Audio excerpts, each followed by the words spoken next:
Trump sends nuclear subs towards Russia, and Trump tells Putin to end the war or face secondary sanctions. Senator Warren goes on record as not understanding the economy at all. Ray Dalio says he could see us returning to a gold standard. Wait till you hear that one. The Democratic Socialists of America want to abolish the family. You heard that right. And Texas Democrats have dipped out of the state to stop redistricting.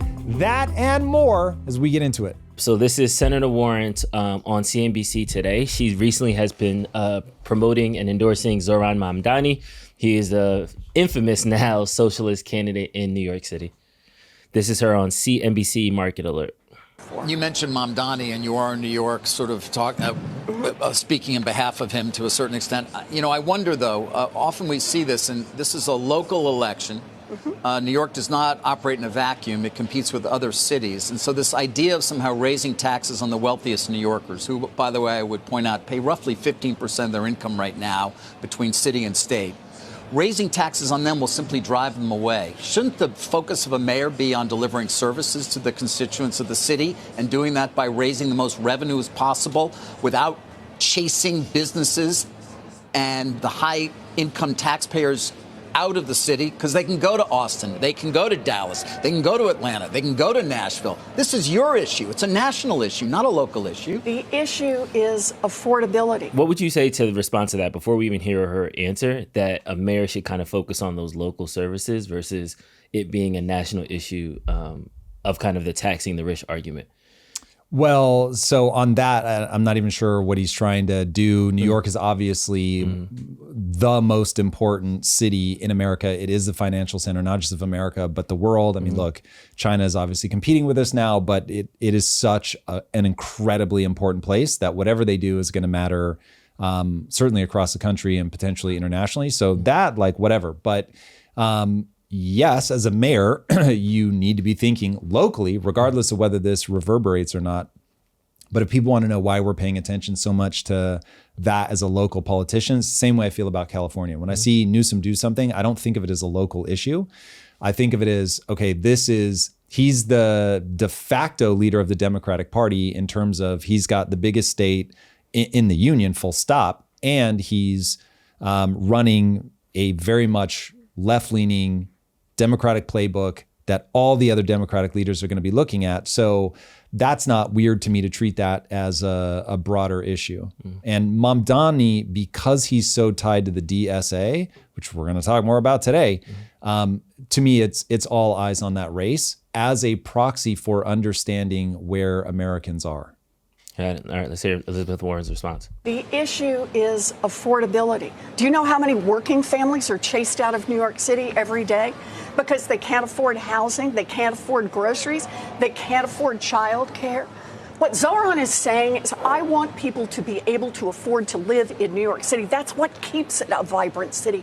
That's what makes people want to live Nobody here. disagrees with that, Senator, but raising taxes in order to do it? Why is that the answer? Oh, dear. Are you worried that billionaires are going to go hungry? No, I'm worried that they're going to leave and spend their money elsewhere. You know, they've threatened to do that over and over and over. And they have. They've left. But here's the thing. And Goldman Sachs, when they create new jobs, they do it in Dallas. And Blackstone won't build a new headquarters. They go on and on. You want to have a workable city. You want to have a city that's vibrant. You want to have a city where the streets are full, where there are things for sale 24 hours a day. Then you need people who can live here and work here. Well, we've got that right now, by the way. I would point out New York is thriving. So now it's doing pretty well, actually. I'm glad you think they're doing well, because a lot of people are struggling to pay for housing. A lot of people are struggling to pay for groceries. And I got to tell you, mamas and daddies who are facing $25,000 a year to pay for childcare. Those are national issues. I mean, I know they are the local state, but you can't. New York City. Yes, but if you deal with them in that way, by what is always your backup, just tax them more, they will leave. Mamdani is putting forward ideas. Think of it as like when Vivek was running for office. He wasn't in office, but he was bringing a conversation forward. Same with Yang. Part of the reason that people will run for office, even if they don't think they can win, is they can sway the national conversation. And if people don't think that people are swayed by the things that they hear, they are out of their fucking minds. Like, humans are pinballs in a big way, in that we are, this is my take, we are automata, but we respond to ideas. And so when you have somebody that's aggressively putting out those ideas, it's going to have an impact, especially if it's aligned with what's actually happening in culture. And I think Mamdani is aligned with what's happening in culture. I think this is the fight. It's arguably, depending on how you count culture in terms of importance, I think it is one of the most important fights that we're in. Even though politics and culture reinforce each other, and at any one time you could say that culture is being influenced by politics or vice versa, ultimately politics is downstream of what people believe, and what people believe is controlled by culture. So we're in a cultural fight. There's delusion over taxes. We just heard Senator Warren explain that she has no idea what actually happens in reality, as evidenced by history, when you start cranking up the taxes, fully acknowledging that the mayor of New York is not going to be the one to up the taxes. But let's do that next step, because I think what a lot of people are saying is like, okay, well, the billionaires can leave. That's going to open up opportunities for us. What would the city of New York lose? How would they not benefit from people fleeing? Like, give me the second and third. If billionaires leave, what happens? If billionaires leave, you can't pay for things. You have to start neglecting things. So if you carry over the private sector to the public sector, and you say, okay, let's look at what happened to the Bronx. Like, when people think of the Bronx as like, oh my God, it's like this really hard place. It did not have to be this really hard place. It became this really hard place because of rent controls. And so they went in and they said to the owners of those buildings, you're not going to be able to raise the rents. And the building owners were like, but hold on a second. The plumber's not going to suddenly charge me less because rents are controlled. If I need to do physical repairs, the contractors aren't going to charge me less. So the building costs don't change, but now you're telling me that I can't make enough money to cover it. And so they start not repairing things. So if you want to watch New York fall into a state of disrepair, they'll start cutting things like police departments, fire departments, social work. Like, you just start cutting all the things that cost money. So you start looking at your P&L as a city and you go, what can we afford? What can we not afford? And unlike the federal government, which can just print money ad nauseum, the local governments can't do that. Now, they'll appeal to the federal government for sure, but then the money's still going to be printed and sent to them. So either way you look at it, it's like, do New Yorkers have to pick up the bill? Are we picking up the bill nationwide? Like, does somebody in Arkansas really want to be footing the bill for poor decisions in New York City? So it's going to cause a row, to use a British phrase, where people are going to be like, the hell is going on? So, and in the world's financial center, for you to not be able to generate the tax revenue that you need is literally ridiculous. But I do want to bring up the chart that was circulating around the internet. This one chart has 26 million views, and pretty much I say it's a chart that broke the internet. Yes. So while we're talking about Mamdani, we're talking about not taxing the rich, we're talking about how the economy is booming, but it feels broken. This kind of graph really encapsulates how people are feeling, at least about it. Oh, this is not emotion. People are right. And this graph is uber powerful. It's not even the most important statistic. But let's drink this one in. So this is estimated percentage of 30-year-olds who are both married and homeowners starting in 1950 and going to today. So we were at 50% in 1950. We're at like what looks like 5% now. I mean, it's a cliff. It falls off a cliff starting in 1990. It really makes me want to look up what policy changed in 1990, because it had a horrifying effect. It was already declining, but 1990 is a cliff. Yeah. So policy has impact. This is why we have to be careful. All right. The stat that I think, though, is even more important than that: you're in a high inflation environment. You must own assets. 10% of Americans own 95% of the assets. 95%. So the stat that people normally talk about is, well, 60% of Americans are in the stock market, Tom. What the problem is? The problem is having like a small 401k that's not going to do virtually anything for you, not understanding it, not investing in it more and more and more and more and more, not being able to own your home is very different than, oh, I make money at this fucking thing. And most people don't make money because they don't understand it. And so they make some money, but it's very small. It's very passive. What I am realizing as I get older is there are two beats. Beat number one, learn how to make money. Beat number two, learn how to invest money. If you know how to make money, great. I was never going to be broke because I know how to make money. But I learned, now I had all this money and I was like, I have no idea how to invest, like none. And so now you're beholden to other people. Now that I'm learning how investing works, I'm like, oh my God, this is exactly how you just outperform the vast majority of humanity. This is how the flywheel gets started. Because if you both know how to make money and you know how to invest money, ooh, buddy, like you're in an awesome place. And if you are patient and you don't mind making your money over 20 years, bro, nothing's guaranteed in life, but that gets pretty close. It just takes me back to your deep dive about how a lot of times we want people to increase the tax on the rich, but it's not necessarily to benefit the poor, to make things more affordable. It's just so that way they can, quote unquote, feel it as well. They want to punish the rich. Yeah. Once you understand that, then it all makes sense. It's like, okay, why is Senator Warren clamoring for something that she knows isn't going to work? Because she wants to see them punished. And she knows the people that are voting for her want to see them punished. And so her going on and banging the pots and pans about like, we're going to tax these guys, we're going to soak them. Oh, you worried billionaires aren't going to be able to eat? It's like, that's populist rhetoric. That's not somebody who actually cares about making a solution to the problem. That's somebody who's just like, I know what people want to hear. I know what they want to feel. I'm going to make them feel that and I'm going to get reelected. And the bad news is marketing 101. Marketing is about making people feel what you want them to feel when you want them to feel it. That's what marketing is. And so politicians, especially in a populist moment, are just marketers. And in the age of personal branding, you get a Jasmine Crockett who's very good at being outlandish and getting coverage and saying things that make the people that support her feel the way they want to feel. It literally doesn't matter if it's tied to reality. It's just, does it make me feel the way that I want to feel? Look, I really enjoy Asmongold, and part of the reason that I enjoy him is he's outlandish and funny. And I'm like, it doesn't even matter if he's making any sense. Just entertain me, clown. And so that gets rough when you see graphs like that and you realize, oh, policy matters, but we're in entertain me clown territory. And the policies cascade off of entertain me clown. So it's like, oh my God, like we're making people laugh. We're memeing them into voting for things that just make no sense. I have one more thing. I'm sorry. Because when we pulling up the graph again, shout out to my DJs. We look at the home ownership of it all and we see the cliff that falls out, but we are not talking about the married part of this. And I think that the family breakdown is so important.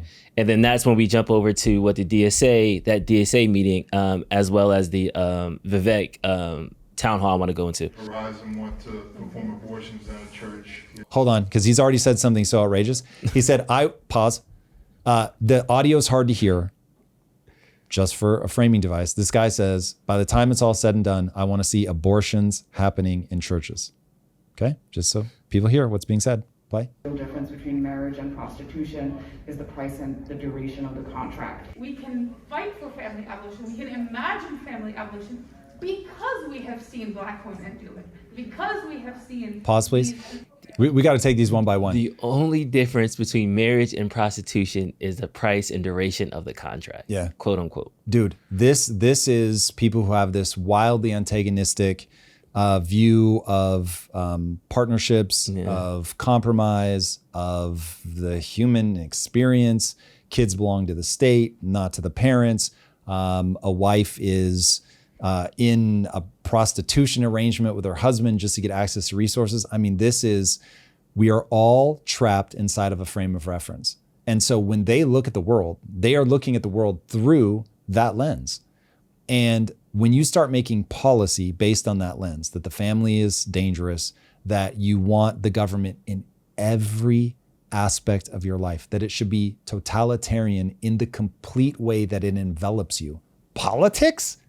Jeez. Bro, like, okay, I'm not religious, but if somebody said, I want God to envelop every aspect of my life, I'd be like, I get it. Now, what your God calls for is going to determine whether that takes you somewhere positive or negative, but at least that's like a spiritual thing. When you insert government, which is simply about control, basically. Or organization of people. That's what it is. Yeah, you're saying like, I'm putting the notion of control to an ideology at the center of everything in my life. This is wild. Just keep going. But, to me, it is the institution of marriage can only exist alongside the criminalization of sex workers. Children whose parents are unable to provide either housing, food, or safety are treated as if they have committed a crime. Okay, pause. So because we've seen, I believe she said, Black people and Indigenous people abolish the family, we know it can work. Can someone please point to me where that has happened and where it's yielding great results? So that's crazy. And then she just said something about marriage. Marriage can only exist work because if you make sex work illegal. Hold on a second. I am not with my wife because I'm like, it's at least free sex. That's nuts. Like if prostitutes were legal, I would just be with prostitutes. That risky sexual behavior doesn't turn you on, Tom. You don't want to just get a random every day from a street corner. That's why you're married. Help, the best use of help ever. What is happening? All right, keep going. So kids themselves are treated as if they have committed a crime if they're not born into a family that can support them. In addition to abolition of family policing, you argue for abolition of the family in general. And say that the institution of the family acts as part of the carceral system in the way that it reinforces children as property. I think the left is constantly surprised at how few people are, ready. It reinforces children as property. I don't want to keep dunking on them. They pretty much repeat the same thing. Let's act like writers for a second, Tom. What has to be true for people to not just say this, but to practice it, organize a town hall, get together, mask up, and talk about this in like 2025? Like, you have to be authoritarian. You believe that you're always right. You believe you're smarter than other people, that you see the truth in a way that they don't, that you should be trusted implicitly to create the system. Jordan Peterson had a great insight on this that I thought was shocking in how accurate it feels, which is, he goes, okay, the 20th century alone, R.J. Rummel, who is a political scientist and author and professor, wrote a book called Democide, I believe. And it's about how many people were killed by their own governments. And in the 20th century alone, he estimates that governments killed 260 million people. Sheesh. It's actually more than 260 million. So it's like, and Jordan Peterson's insight was, okay, you look back at the 20th century, you see 260 million people dead at the hands of their own government. And you say, well, but communism could still work. That wasn't real communism. And he said, what they mean when they say that is, if I were running things, then this would have worked out. The level of delusion that it takes to be like, bro, give me the keys. I got you. Like, this is all going to be fine. It's just like, this is one of those where I understand why people have an immediate revulsion to politicians who want to run, because like anybody that wants that is going to score so high on things like narcissism. So people say that you always hate the person that's most like you. This could be why people on the left hate Trump so much, is it's just the same phenomenon. It's like, I know best, give me the keys, I can't be wrong, let's go. And that's who Trump is, and that's what we're seeing the and far so they're left mad. Going, because it's like, that's me, I'm the one. I'm better than him. I know him more. Correct. Okay. We'll get back to the show in just a second, but first I want to talk about how to make eating well a no-brainer. There's a massive difference between good protein and garbage protein. A lot of people have never experienced the good stuff. Instead, they're gambling with grocery store meat that's been sitting around for weeks.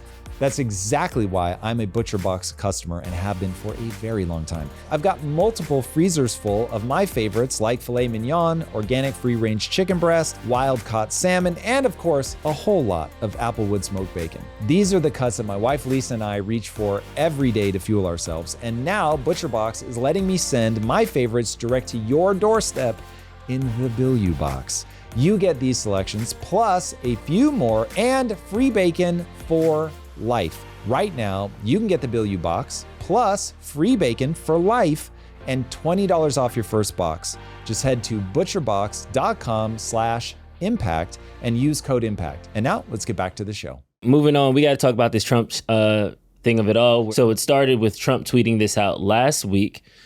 based on highly provocative statements of the former president of Russia, Dmitry Medvedev, who is now the deputy chairman of the Security Council of the Russian Federation. I have ordered 2 nuclear submarines to be positioned in the appropriate regions, just in case these foolish and inflammatory statements are more than just that. Words are very important, can often lead to unintended consequences. I hope this will not be one of those instances. Thank you for your attention to this matter.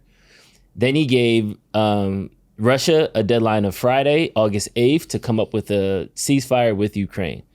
Putin, through exclusive sources, talked to Reuters and said that he's not worried about any of the sanctions ultimatum or anything that's happening. He's going to keep going through this war until he captures these 4 regions in Ukraine that he thinks belongs to Russia. So I'm at an impasse with my feelings right now because I understand Trump's need to end the war. I understand that he has to, hedge his bets by moving the submarines into those regions. But you have the Russian, you have Medvedev saying, we're not upholding to any UN sanction, any NATO treaties. We can fire whatever missiles we want to get to our end goal. And then you have Putin saying, I don't care about the sanctions. You can sanction any oil people 100%. It doesn't matter to me. I want these 4 territories. Do you start a negotiation with that? Is that negotiating with a terrorist?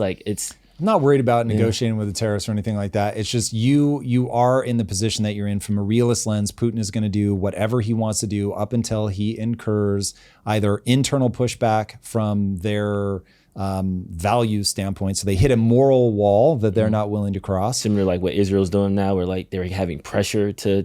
Well, that's external stuff. So okay. You're only worried about the internal. So you either hit... his own people are uprising revolution. Correct. Copy. So every society believes certain things are acceptable and unacceptable. So you're going to do the Vietnam War until enough people go, this is morally repugnant. We've lost the will for this. And people know when you go up against the US that you can usually wear them down because the people in America have a value system that says war is ugly, war is horrible, and we don't want to be in them. And so it's just a question of with Afghanistan, do you have to wait 20 years? But you're going to be able to wear our appetite for that war to nothing, and then we're going to pull out. So Russia either hits an internal thing, probably not because he's a dictator. So then that leaves sufficient force from the outside. And so if I'm Putin, I'm going to signal as loud and clearly as I can, these are the things that I'm going to do. So now everybody doesn't have to wonder, am I a madman or what? Even if I am, I'm not going to signal that.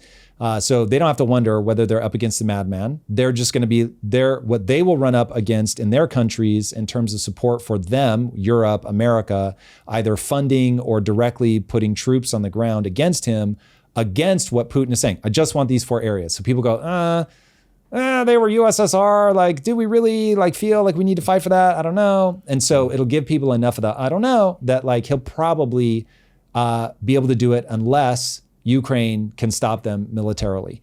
Now, Trump is a fascinating wild card because he just, from the perspective of, girl, nobody gets to talk to me like that, he'll do things just because he doesn't like the way that you're handling the negotiation.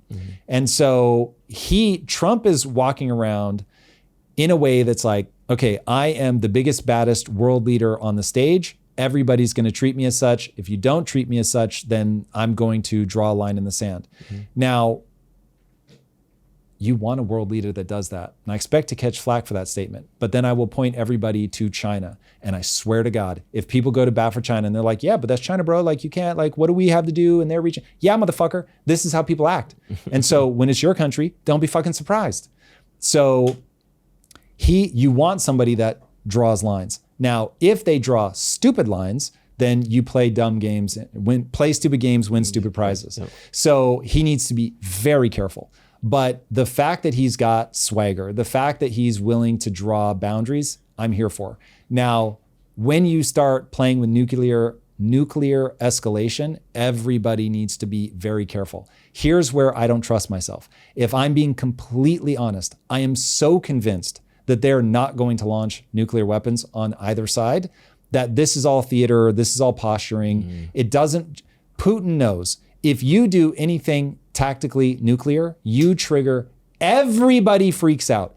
Everybody freaks out. Everybody goes nuclear. Dude, the EU is all yep, we're funding this war to the high fucking heavens. We are pointing all of our nuclear weapons at him. We are moving everything right to the fucking border. Like, this is one where with nuclear, I worry about a mistake. I don't worry about intentional firing. He is not going to intentionally fire.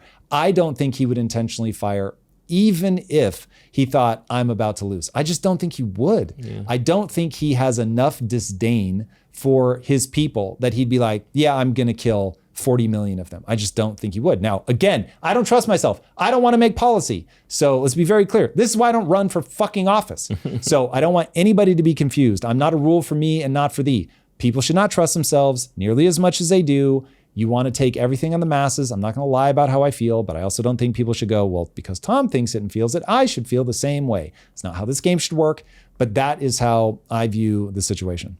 Do you think that the 4 territories that Putin is saying, I just want these and I'll be good, is that legitimate, or is that kind of like a Napoleon? Once I just get this next territory, I'm good. How rich are you going to let him get? How weak is Europe going to be? How much do we stand up to him? He will take over the whole world if he does not run into sufficient stop. So he's just America will take over the whole world if we don't run into sufficient pressure.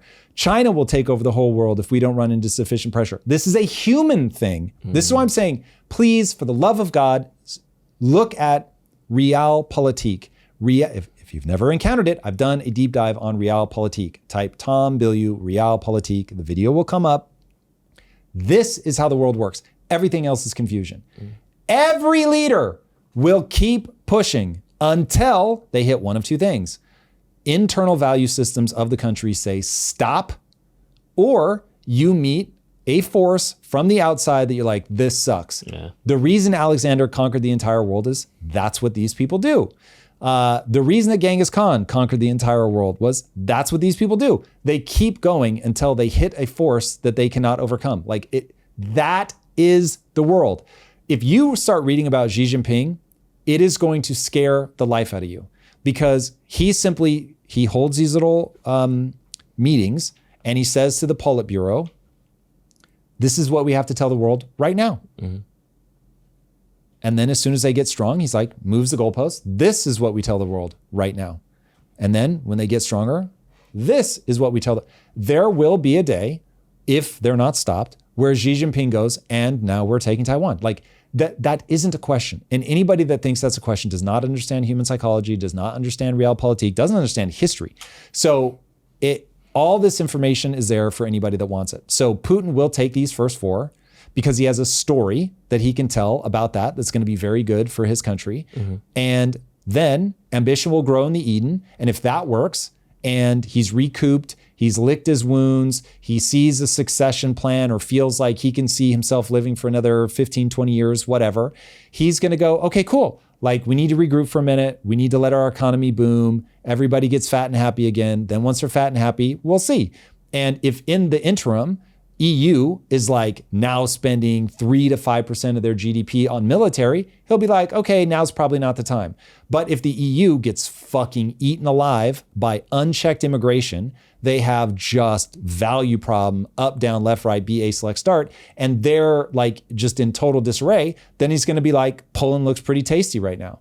So, dude, I just can't say it enough.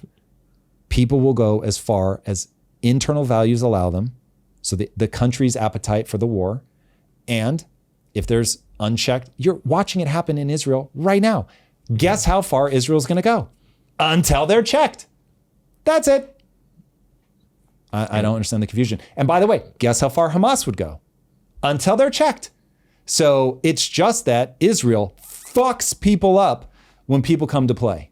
But that's the game. All right, keeping up with international news, Tommy Robinson got arrested again. He was detained last night for some social media posts and cited on the S-179 Online Safety Act. That reads, without reasonable excuse, sent a message conveying information known to be false, intending at the time of sending the message or the information in it to cause non-trivial psychological or physical harm to a likely audience.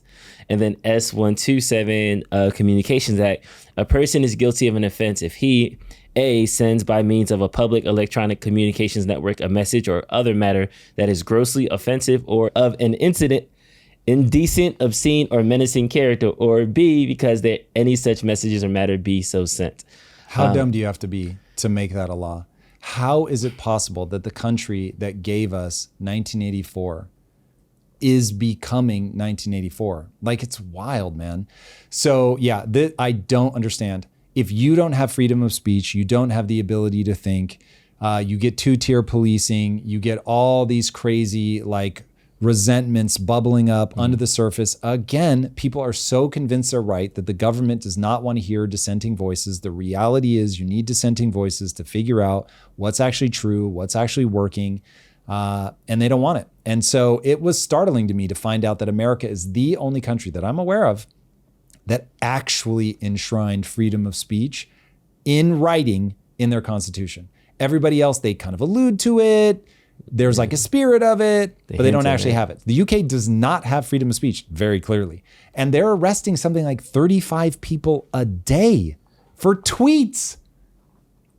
Dude, and you're in trouble. It's just getting worse because chat control is a plan that was dead and now revived. And this is another proposal from the EU.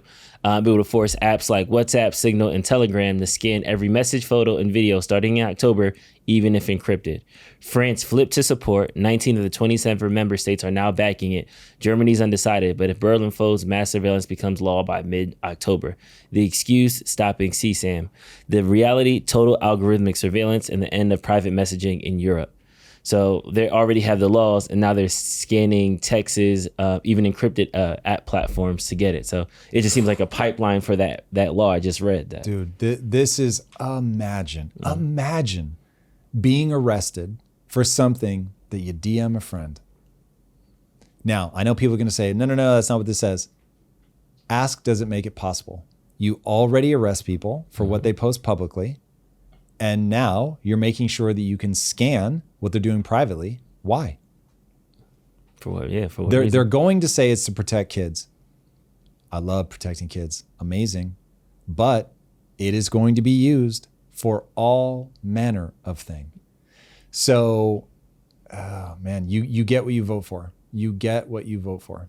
And it's a non-trivial psychological thing to me because, I mean, in America, it's, unless you're inciting violence, you're pretty much good. Yes. So, you know why you have to put that? Why? Because humans at an individual level will do the dumbest things possible. And if you have to cater to every person who might be upset by something that you say, you will never be able to say anything. It is bananas. Also, you don't know if I'm trolling you or if I'm I'm really bothered by that. And honestly, who cares? Get tough. Like, for real, the way that the human mind works, if you never encounter distress, you do not develop the ability to deal with that stress. And so you've got to get tough, man. This is my whole, some people need to be chased by lions hypothesis. Like, you just need things to be hard. Like, you need people to go through hard things. And because we've had easy money, I can't believe how much this matters. Because we've had easy money, because we've been money printing, all of that, people legitimately don't understand that money growing on trees would actually be harder than what we do. And so the joke that people used to put forward to try to illustrate that money's actually hard to make just isn't true. It'd be way harder to make money grow on trees than it would be to print it. We just make it out of thin air. And so because of that, it just feels like, well, this is a law of nature. This is how life is. Cities work and streets are awesome and we're safe. Nope, it's not how the world works. We did a whole lot of crazy stuff to make sure that we could create this world, and it will go away. Yeah, well, why do you think that is? Is it the internet? Is it social media? Because there are certain things that we take for granted. Even in America, free speech is being attacked, and we don't realize until we see stories like this that, like, even calling Trump a dictator on media, that's a freedom, that's a right, that's something that you can't do in other countries.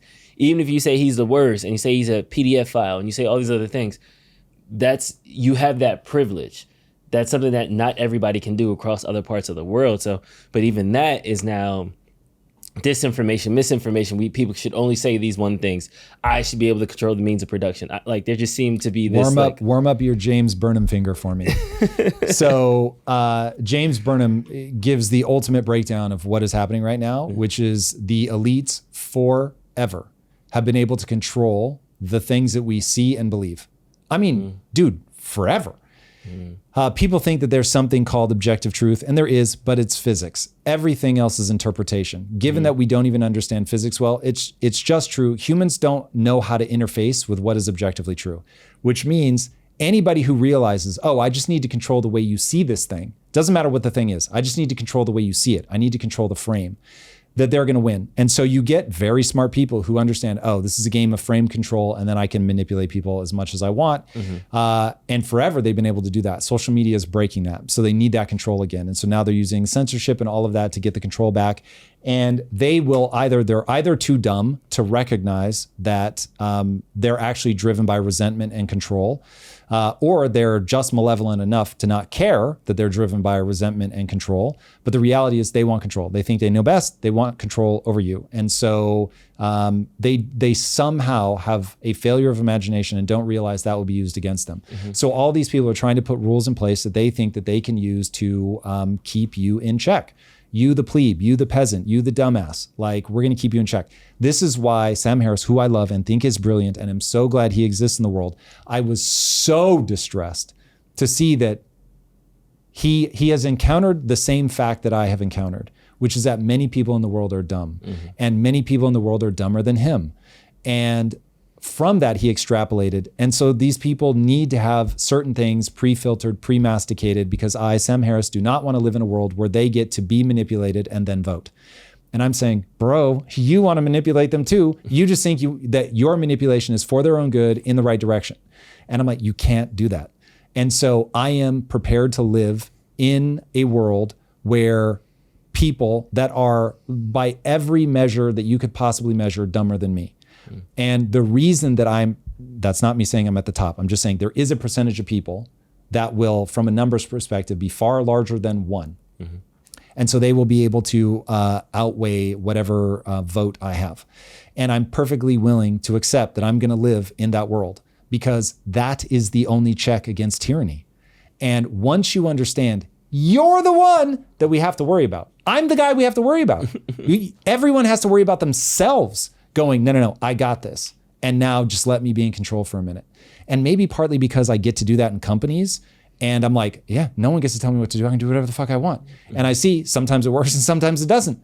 And so in business, I'm like, I need to get people's information. I need them to say the things that they think that I'm doing are dumb. And boy, oh boy, going up in the marketplace has just taught me super valuable lessons. No matter how smart I think I am, I'm never going to be able to outwit the collective. And so I try to always think through every problem in life through that lens. Texas Governor Greg Abbott has taken emergency action to begin removing from office the derelict, quote unquote, Democrat Texas House members who refuse to show up for a special session. For those people not paying attention, what's happening in Texas right now is Governor Abbott is proposing to redistrict the region. What that means is he's going to basically draw new political maps in order to increase the amounts of House members that the Republican side would gain. The way they know this is they'll basically expand red territories and shrink blue territories. This is a practice called gerrymandering or redistricting. In 2019, a Supreme Court called it beyond the reach of federal courts for gerrymandering. And then technically they didn't strike it down. They said, we won't stop it. So they're saying this is a state thing, do your thing. And they pushed it down. So they upheld a local court's decision, which then led to a whole avalanche of district redistricting. Now let's take it to Sean Hannity, who broke it down by the numbers, just how big 1950. Just how big the difference will be. So hold on really fast. What he's going to walk through here is basically the way to understand why gerrymandering matters is that depending on how you draw the lines, you can make it such that in your state, let's say that more people lean right. So let's say 42% of people in your state vote for Republicans. But in the state legislature, you have 17% of them are actually, they have a seat. So they draw the lines just in such a way that you isolate all of the people that vote the other way into one space. So it might win by 98% in that one district. rather than diffusing it across multiple districts, which would have given them a majority in several other districts. So you get very clever with your lines, which if you're looking at your screen, you can see how they like make these weird shapes in order to ensure that all the people who are already going to vote red, they collapse down into one area. And all the people that were going to vote blue, depending on who's doing the lines, like obviously in Texas, they're trying to make it so that red's everywhere. So both sides are just as guilty. It's just a question of who's in power and is able to pull it off. All right. With that, Sean Hannity now walks through okay, they voted like the 42 and 70% example. They voted 42%, but they only have 70% of the seats. He's going to walk you through, I'm pretty sure it's state by state or a bunch of states anyway. Remember, one very, very important, pertinent fact that they won't tell you. Democrats across the country are up in arms over so-called gerrymandering in the state of Texas.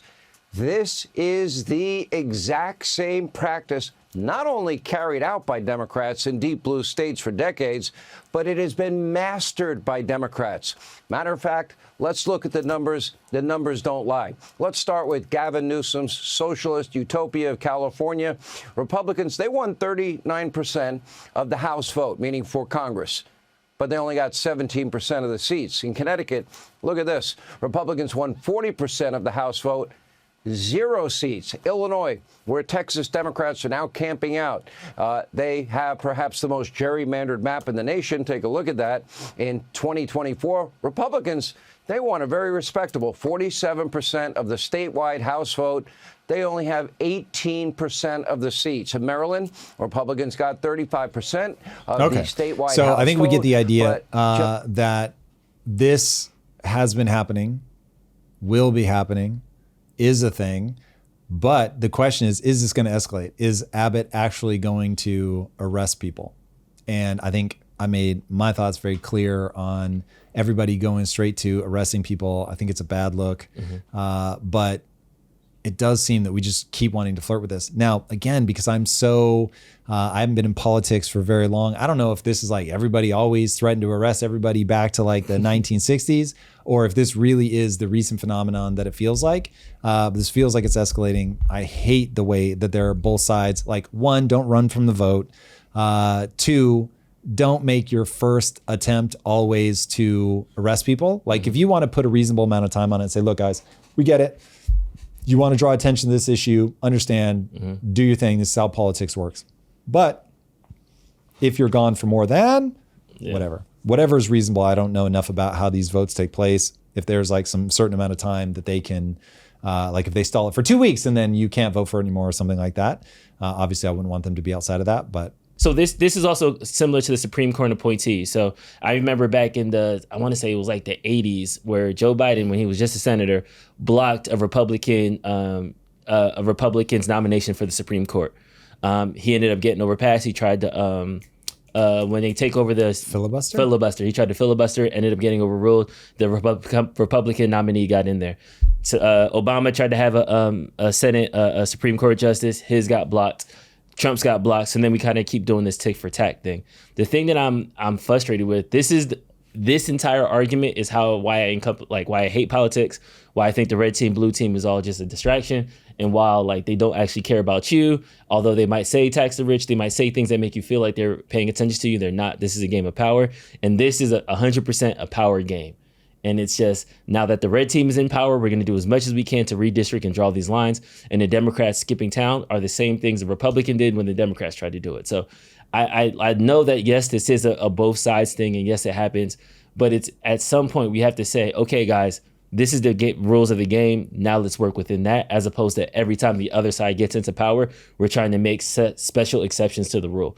It's like if we're playing basketball and then one team wins and says, okay, now we can only take shots from this line. And then the next team can't make it. So then they win. They say, okay, now you can only dribble the ball 2 times and pass it back. It's like, you should be able to beat me at this game, but we agree that this is the game, this is the rules, now let's operate it, versus everybody trying to like lawfare some special exceptions over and over and over again.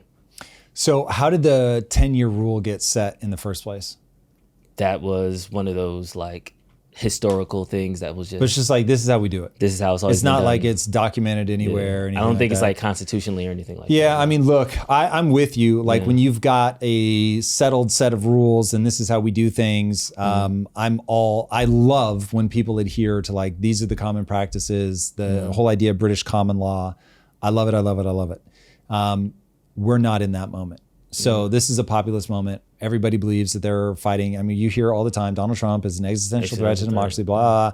So I think both sides are being extremely unwise. This will be used against Republicans in the future. So as long as they understand that, as long as they understand when, not if, when you find yourself out of power, they're going to do it to you. And so I hope it's worth it.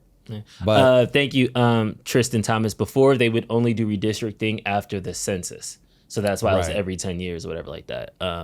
Thank you for articulating that. But yeah, man, it's happening all the time. They break the rules. And since the other times break the rules, it's gone. Cool. All right, let's get back to the gold standard. Let's go. Let's hear it from Ray Dalio, the man himself. It used to be the case that the U.S. dollar was backed by gold. And the U.S. government said, if you don't like these pieces of paper, we'll give you gold. And ultimately, we ended that. We're never going to go back to that, presumably, right?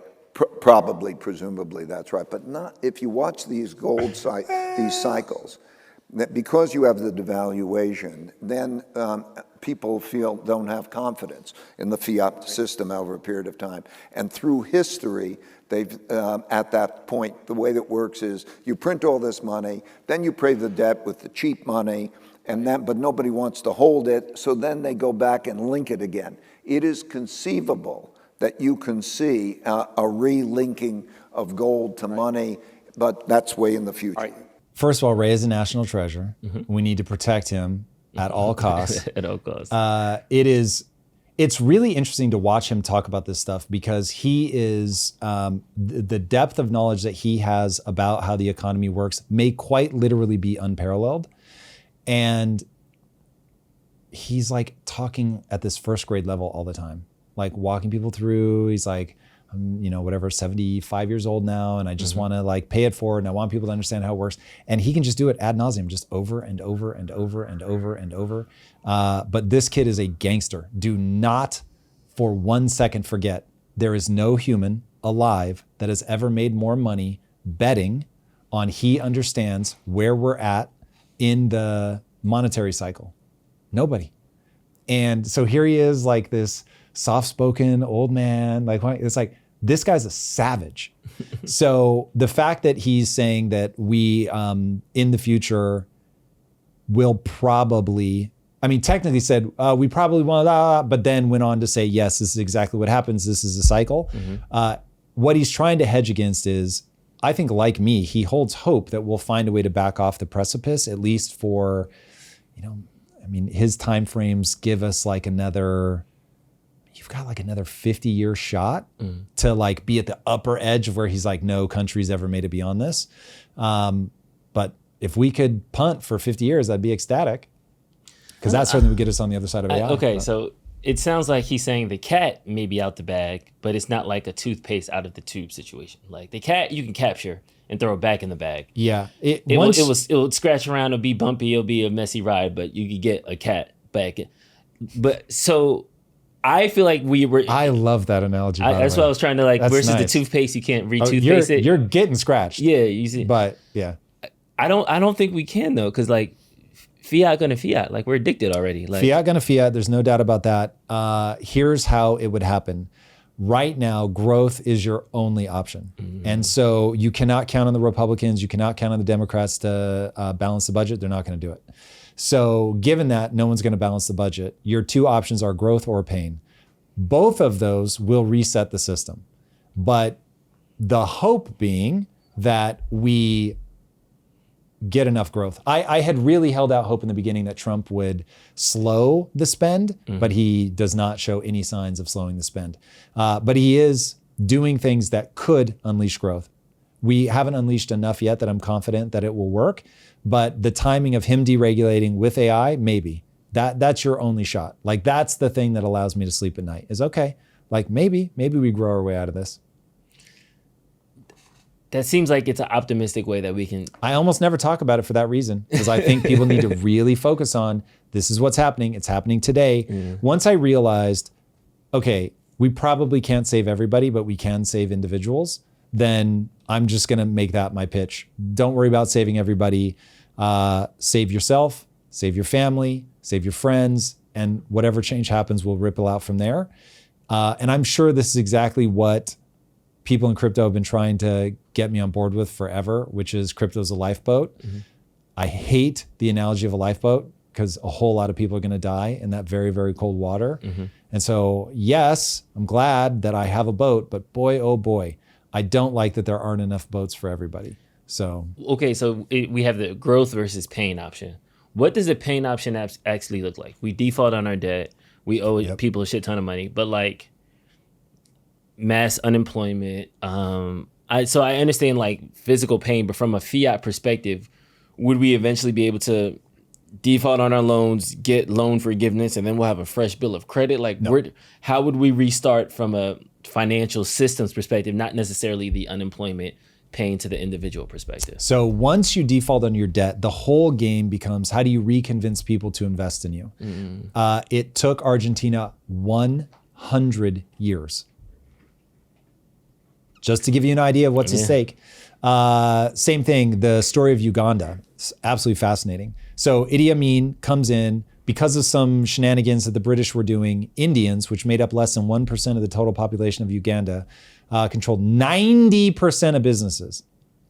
Damn. Sheesh. So Idi Amin goes, fuck these kids. They're getting out.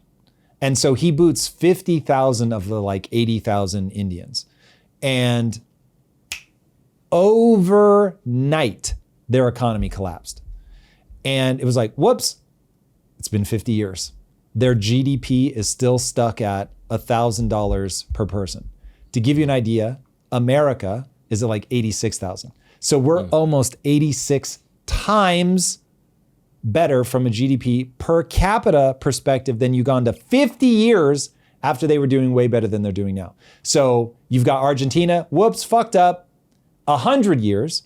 Uganda, whoops, fucked up, 50 years, still not back. Who the fuck knows? Like those guys aren't exactly showing signs of repair. It's like you play with this one at your peril. Now, the UK though, they did like a slow managed decline. And so World War II didn't look fun, but they come out of it. They feel good as a nation. We're not in a great place financially, but we're here. They go through the 80s. They finally get austerity measures going because they had the pound is worth like some fraction of a cent from what it was before World War II. But at least like you stretch it out, right, over 70, 80 years. And they finally get some fiscal discipline, but they're sort of not backwater. They're not that bad. But like, God, man, they literally used to run the world. And so for America to have the equivalent fall would be freakish. Like I can't, where is England from a GDP perspective? Are they even in the top 10? I don't know, man. So it's like, it's not the game that you want to play. Japan in the 80s, look at every movie in the 80s. It was always, we're going to be Die Hard. His wife's company is owned by Japanese. Back to the Future. His dad works for the Japanese. It's like everyone just thought in the 80s, we're going to get taken over by the Japanese because their economy was just going. And then it was like, whoops, that's right. The US dollar is a reserve currency. US starts putting a stick in their spokes. And all of a sudden they stagnate for 40 years. So it's like, bro, the economic game is hard. Once you get knocked off, if you don't have the right tools, getting back up is brutal. And so if we default, we lose reserve currency status and we no longer have the tools to get back. And so it's like, it is such a dangerous game. That's why this is like, bro, we're talking about a potential 100 years of being like in a very bad place. Nobody ever, you can recover as like a regional thing, but you're gonna have a hard time like getting back to where you were. Okay. Give us the canary in the coal mine. Like, what's the one thing? Huh? Housing. So if another housing market goes, that's when it's no. If you want to know, are things bad? Specifically, Tom, like, but like, what is like, okay, Lisa, grab your favorite things, gas to the private jet. Like, what's the one thing that you're like, yes, we are now collapsing. It's too late. It's over. That's a really good question. Almost certainly it would be violence. So if more revolution, uprising. Yeah, like if you see a couple politicians get drug into the street, murdered, and people are like, word, then bye. There are certain tax decisions that they can make that would make me leave California. I might not leave America, but I would beeline to a state that I think will be on the right side of economic history. Texas, Tennessee, Florida, like those are the ones that, like, if this all goes to hell in a handbasket, they at least have first principles thinking on economics. So go there. Business friendly would be the quick way to shorthand that. But yeah, those would be like the early signals. And I mean, look, unfortunately, we're already starting to see some of them. The fact that people cheered for Luigi Mangione, that was a very distressing signal about where our culture is. But that wasn't like, in like the New York shooter, apparently like a BlackRock CEO got hit, or like a BlackRock executive, something like that. People were certainly here for it. But that'll be interesting to see. I think he was suffering from mental illness. He himself said, I'm suffering from mental illness. So that one I won't lay at the feet of where culture is. But the place where it scares me is the UK has had a politician executed, but the society didn't get behind it. They tried to bury it, but they didn't get behind it. Minnesota, obviously, if that, like, people had really been like, oh my God, this is amazing. Like, that's where I'd be like, oh shit, like we're really starting to go. That's my cue. We'll be back to the show in a second, but right now I want to talk to you about how investment apps can actually destroy your wealth. If they're using gamification techniques to get you to make poor decisions, you are in a bad place. Turning push notifications for hot picks, giving you streaks for daily trading. These apps are designed like slot machines, keeping you addicted to trading instead of actually building wealth. That's why I'm excited about Dalio Capital. Dalio's built for independent thinkers who want to invest with discipline, not emotion, which is the only way to invest. Their Altitude AI focuses on what actually matters: inflation shifts, interest rate changes, global risk. It adapts your portfolio based on real economic forces, not market hype. Stop gambling with your future. Start investing with intention. Download the Dalio app in the App Store or Google Play, or text TOM to 511-511. Investing involves risks, including potential loss of principal. Past performance does not guarantee results. See terms and conditions. Text fees may apply. This is a paid advertisement. And now let's get back to the show. All right, let's talk about AI. We've been talking about this thing all day. Now let's actually jump into it. Genie 3. This was a Google DeepMind release. Google DeepMind just dropped Genie 3. It's funny. I was watching a keynote that the CEO of Perplexity did, and I forgot his name, and he threw shade at Google a little bit. And he was like, there are 7 Google institutions that are all releasing AI, that it gets confusing sometimes. And like the crowd kind of laughed. But it's true. Like, yeah. There's a Gemini team, there's a DeepMind team, there's a coding team, there's the notebook team. But so the team that does VO3 isn't even the one that does Genie 3. It's crazy. But I say all that to say, Genie 3 is an interactive 3D world, pretty much assembler that just allows from a prompt. So you type in a prompt, it creates a 3D world and allows you to interact with it. So this first example that's on the screen now, a guy navigating to a car and then walking around to the neighborhood. There was another example where, like you're painting a wall. Like, this is, I know this seems kind of like bare bones examples, but the fact that all of this, it's made up from a prompt is just kind of crazy. This doesn't, if people are seeing bare bones when they look at this, this is a shot across the bow to life as you know it from a content creation standpoint. The only problem left to solve in AI is consistency. And the fact that they're able to make a world, Drew, it's not a video, it's a world that you can navigate, you can look around, and it has consistency where you can put a mark on a wall and you come back and that mark is still there from a prompt. Yeah. Dude, okay, I would like to remind everybody that I get it. I see the parts where this is terrible. Can I please remind everybody of where we were?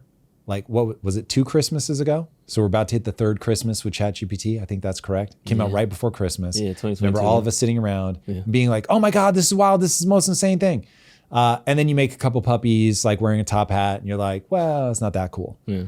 And now, 2.5 years later, you can prompt a world with persistence.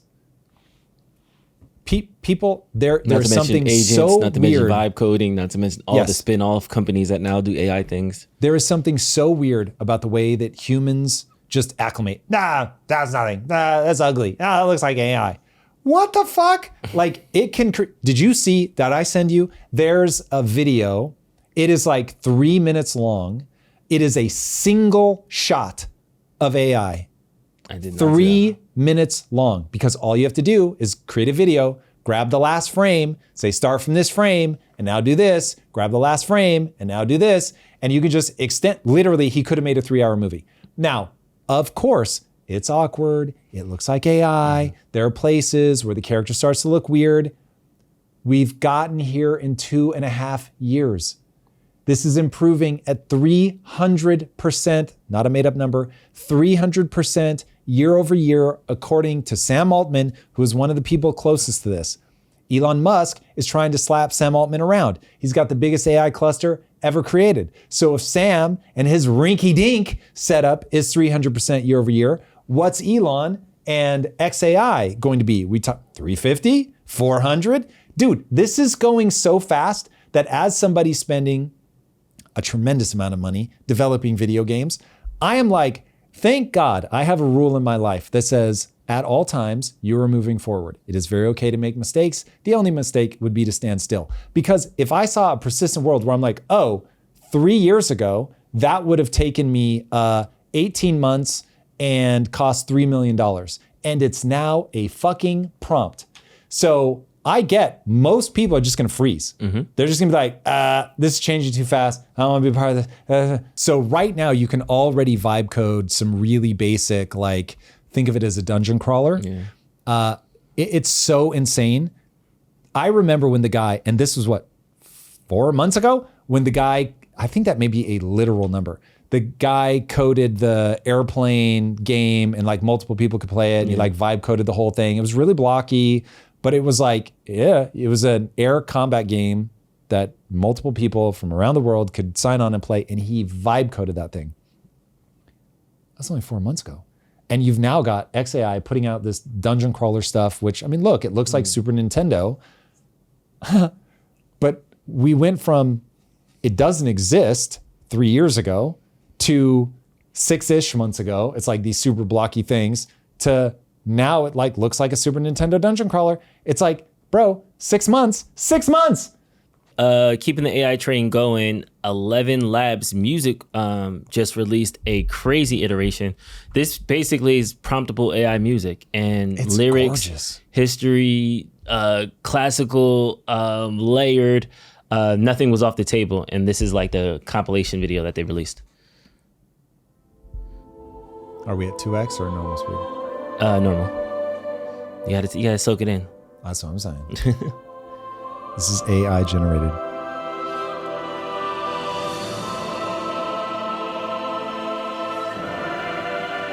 %100% promptable.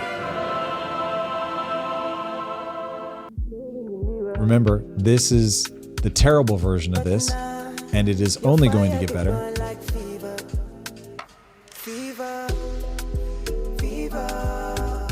The thing that excites me about AI is that once you remove like that barrier to entry, because it's so hard to do the thing, the novel ways that people will find to tell stories will be radical. Like things will move so fast. You'll have so much more variety in your world. That's really exciting. I recently came across like this guitar player kid who I don't even know how to describe what he plays. I think there is a name for it, but it's like this highly technologically, like it's a kid who grew up with cyberpunk as an aesthetic, bringing it back to like rock music. I wouldn't know how else to explain it. it's utterly fascinating. It feels almost alien. And that's what happens when you get like these super deep niches online where people start exploring, they start reinforcing each other, and it can just spread like wildfire. But you need that first idea. That's like really bizarre. I was watching a micro documentary on the impact that Ozzy Osbourne had on the music industry. And he goes from Black Sabbath to basically inventing modern metal. And he leaves Black Sabbath and just starts being Ozzy Osbourne himself. And it's really fascinating to watch or to listen to the last song he records as part of Black Sabbath, and then the first song that he records as Ozzy Osbourne. And people saw it and they were just like, Rick Rubin said, and I quote, "I don't even know what the music industry would look like if it wasn't for Ozzy Osbourne." Because it takes that one person to do, him and Randy Rhoads together, and they create essentially a new genre of music, because you give people this new sound that when you remember that, wait, Ozzy was like a part of the like 60s and 70s vibe. Like it feels old, but then from one album to the next, he sounds modern. And so it's like, oh shit, like he literally invented that sound. Like he gave that first taste. Now people have taken it somewhere new, but you need that first person to make you go, oh, I've never heard anything like that. I want to play with that. AI is going to do that at the speed of light. It's going to introduce you to gameplay you've never seen before, physics inside of a game world that you've never seen before, novels written from a perspective that's shocking and you've never encountered anything like that before. That like, imagine a book that is changing itself based on the sentence that you reread twice. And it knows you reread it twice because of how long you linger in a certain area. And it's got a camera that's watching your eyes, and it knows, right, oh, you reread that part. I know what you're lingering on. I get the people that lingered on that. When I show them this next, they really respond. And so you're reading the thing and you're like, oh, it feels alive. And if you reread the book a second time, you're gonna linger on things differently. And so now the story unfolds differently. Yo! Literally, I'm freaking myself out right now because I guarantee things like that are going to happen. That's a world that I'm excited about. How you were talking about that, it's going to create new fractions of like information.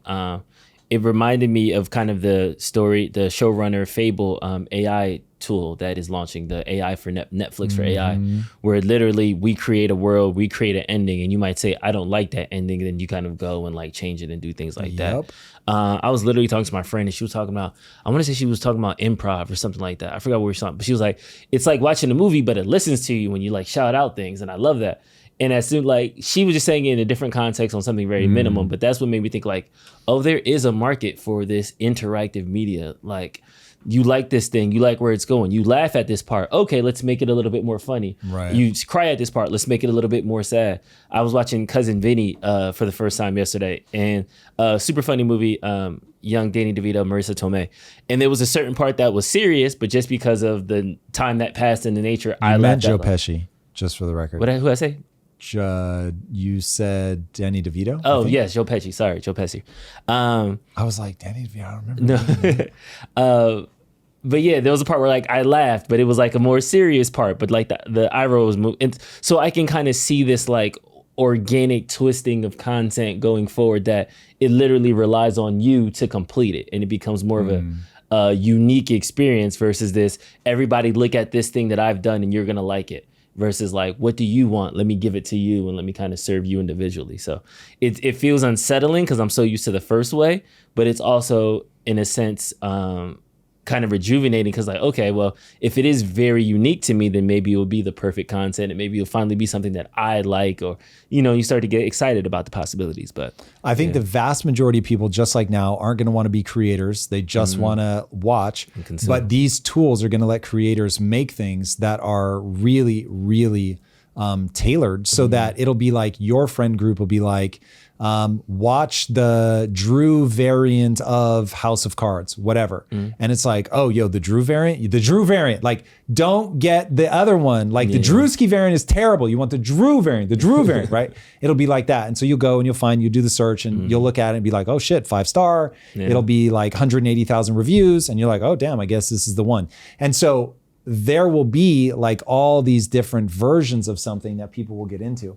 And it's going to be incredible. And when I think about like from a game perspective, one of the reasons that, and look, there's a lot of controversy in the field right now about live service games. Hopefully I can make people a believer that when done well, it's better. But the reason that I like game development is that it's iterative. The world is forever growing.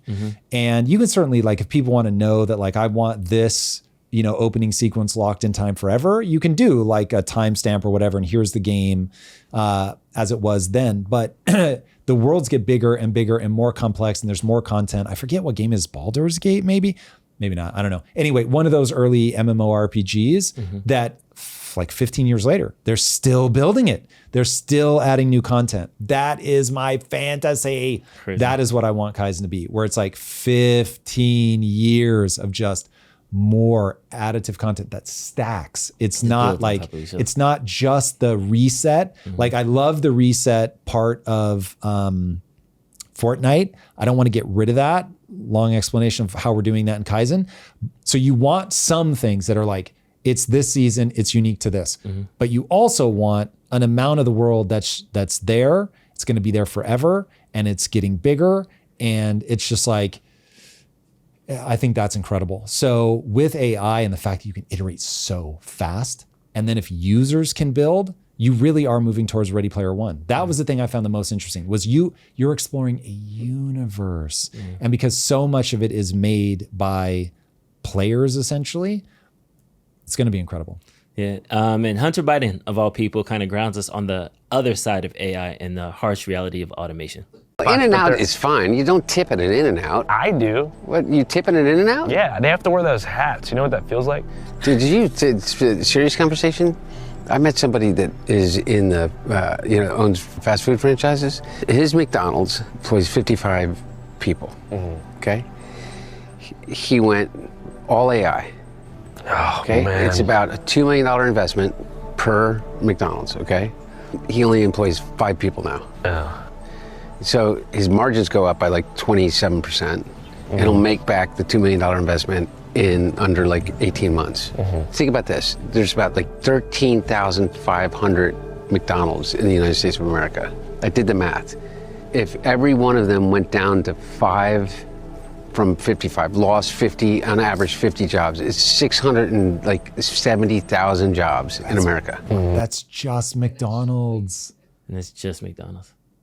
That's what I'm saying, man. And that's, not only is that just one company in one industry, it's going to be a whole lot of industries. Most companies in most industries are going to, won't be 100%, but there will be a very meaningful percentage. Now, those people are still going to need money for now. And I think we're going to see a massive influx of people starting their own companies. It'll be like contracting, but with bigger upside. Like, it's a certainty. And that's just McDonald's. You think that, Burger King, Wendy's, Taco Bell, I mean, across the board, you're talking, what, like probably 3.5 million jobs in the fast food industry alone? Okay, pause it. So we lost about 2 million jobs in high-skilled manufacturing. And that made it impossible for the average worker to improve their wages. Imagine 3.5 million. Sheesh.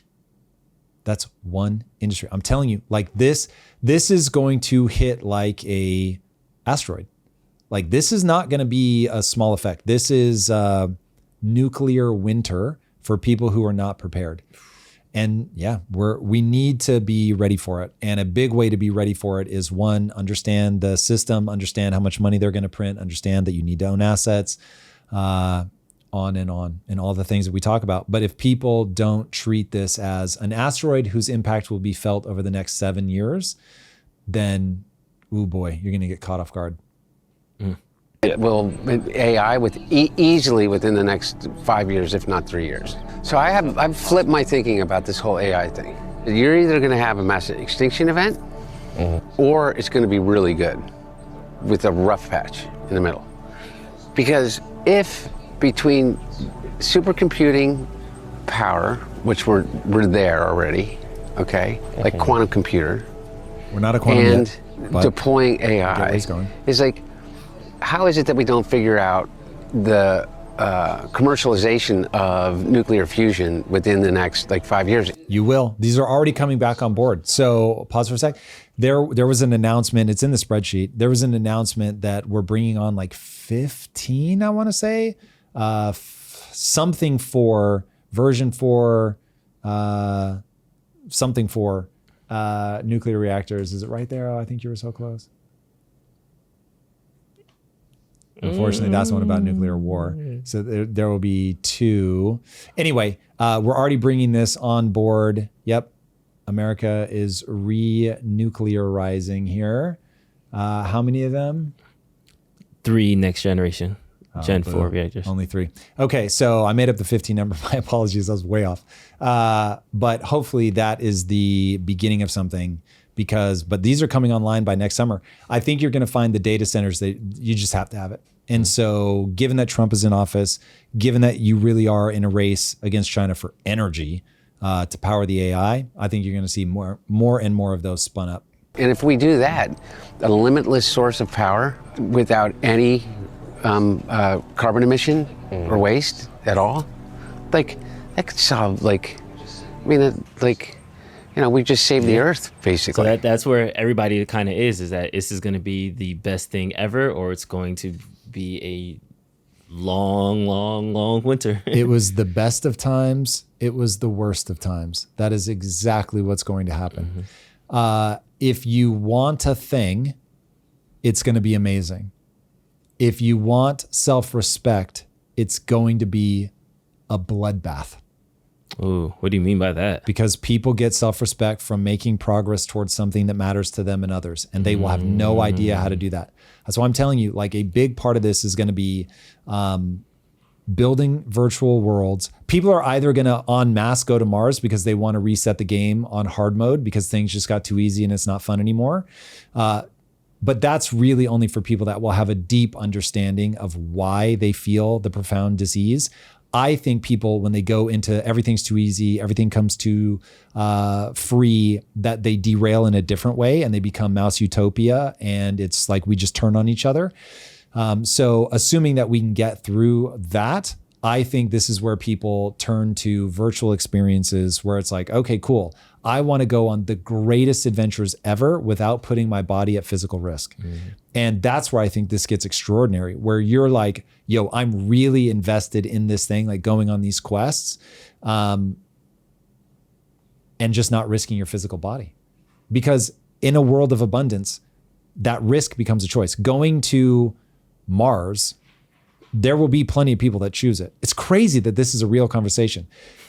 Many people will choose it, but you really are putting yourself at risk. And so my gut instinct is, okay, I can go live this like really isolated, really difficult, scary life on Mars, but I get to terraform a planet and be a part of that. And I'll be one generation of people that make this a thing that's going to appeal to a lot of people. Or I can go on these insane adventures. And I think a lot of people are going to choose that. I love when Tom gives us relationship advice because he's one of the non-toxic relationships in my life. So I saw this and it immediately made me think of you. It was like, okay, I wonder what Tom's reaction would be because we were traveling at the time. Oh God. I really hope Lisa's still in the feed because I'm going to need to say some things and people need to understand this is where people are going to be like, we got to get Lisa out of there. I promise you what I'm going to say is real, but okay. All right. There's no audio. It's yeah, the audio is correct. So for those of you not looking at your phones, there was a guy at a bar with his wife and at an airport bar. He is being henpecked. So she's like fucking chewing into him about something. He's got his eyes like scrunched closed and his hand like pressed into his face. This is a man who's not having a good time. Yeah. Okay.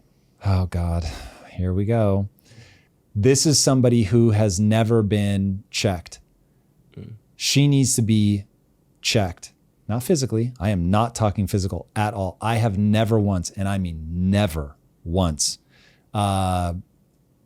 used physical intimidation on my wife, put a hand on my wife.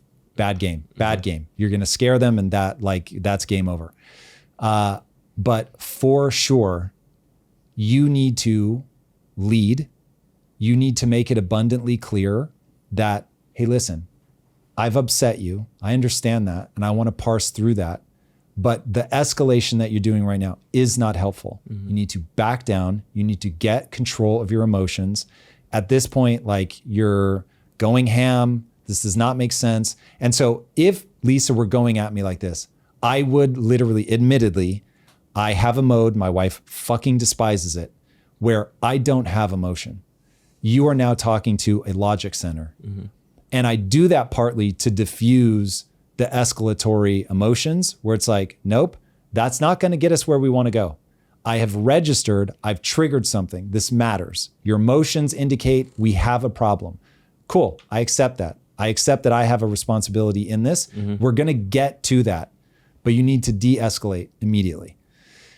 And then I'm going to go into, cool, what's our goal? Where are we trying to get to? Where did we derail? What did I do? I'm going to listen. I'm going to articulate your position back to you. But if you're attacking me, if you're using my insecurities against me or anything like that, like that zero tolerance policy, we are going to end that. Whether it's this conversation ends until that, or if I have to make this conversation only about that thing, about that as a tactic, I'm going to do that. And so we're going to say, right now you're trying to belittle me, and I don't do that. I will not be belittled in this relationship. And so you're going to need to right now justify why, as a tactic, you would ever do that. What you hope to get. Dude, it is shocking. When you make people say their values out loud, what are you trying to do? Do you want me to feel small? Like when you ask that directly and the person either has to say, yes, I want you to feel small. Then it's like, okay, that is a horrible weapon to wield. Now, before we get, and we will get to how grotesque that is to want me to feel small, I want to understand, how did we get here? What have I done? I don't want you to feel this way. The way you're feeling right now is bad. It's negative. But man, listen, I really wish Lisa were here to speak for herself so people can understand. I would expect her to do the same if I were acting emotional. Now, I think she will agree I don't do that. But this is one where he has let this behavior get here, and we cannot play this game. Like this, you do this to yourself. So, dear young man, you have let this problem metastasize. You cannot let people talk to you like that. You cannot let people treat you like that. So this is a game I would not play. Oof. Yeah, this is bad. This is bad. That's misery. I don't understand why people allow themselves to get into a relationship like that. I don't want to make blanket statements, but there are certainly types of people where their toxicity, remember, women are violent in a different way than men. So men act a fool physically. Women act a fool from a relationship standpoint, and they will try to undermine you, tear you down. And so this is where we have to say, okay, just as I will never be physically intimidating to you, I'm not going to tolerate you trying to belittle me, demean me, make me smaller. That is as hard of a pass as I would expect you to take on me if I were physically aggressive to you. I will be taking to you for using female violence against me. And so there is a type of person that, much like Putin, they're just going to go until they hit sufficient resistance. He is not resisting. He is not meeting this challenge. He is shutting down. And so she's just going to keep going. And she becomes that kid in Walmart who's like, I know if I throw a fit, you'll give me what I want. And so he buys into the most retarded fucking statement a human can ever buy into, which is happy wife, happy life. So he's just trying to get back to neutral. So he's like, I'm going to shut down. I'm going to hibernate until she's done. And then I'm going to come back. And this is just going to keep happening. And she, by the way, this works. She'll nudge him and nudge him and nudge him and nudge him and nudge him into where she wants him to be. And this is why people refer to it as henpecking. This is a fucking catastrophe. And just like a hen can literally peck something to death, a certain type of woman who goes unrebutted will continue to escalate until she is metastasized into pure cancer. Cool. All right. That's all I got. All right. Everybody, thank you guys so much for being here. We will be back on Friday at 6 a.m. Pacific per usual. Until then, my friends, be legendary. Take care. Peace. If you like this conversation, check out this episode to learn more. Trump locks in a massive trade deal with the EU that certainly puts America first. Sydney Sweeney's good genes continues to burn through the entire culture. Cory Booker blasts the Democrats for bending a knee to Trump. An 8.8 earthquake